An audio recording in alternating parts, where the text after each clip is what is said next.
जिंदगी एक सफर है सुहाना। ওই কালিম ভাই, হ্যাঁ ভাই। ভাই ভালো আছেন? হ্যাঁ ভালো। কি ভাই খাওয়া করতে না নাকি? কে খাওয়া দাওয়া?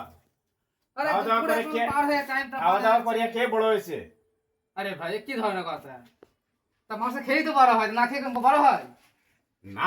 না খেয়ে কে ছোট হয়েছে? খেয়ে কা ছোট মানে খেয়ে সব বড়ই হয়েছে। তা তবে দুপুরে খাওয়াটা এটা মানে শরীর পক্ষে ভালো। ঠিক না আছে। খেয়ে কিতা আমার খারাপ হয়ে যাব?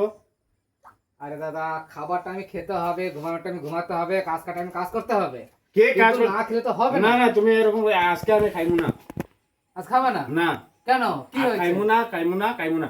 না খাইয়ে আজকে কি মরিন না বাসি এটা চেক করমু। দাদা না খেয়ে খুব মরেনি, মানুষ খেয়েই মরেছে। ঠিক আছে, তা চলেন তাহলে ভাত খাবেন, না ভাত বাদ দেন।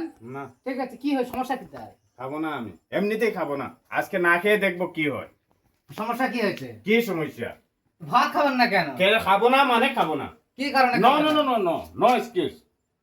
দাদা খেয়ে না, রাগ করেন নো না, খেয়ে নো না। নো খাবেন না? না।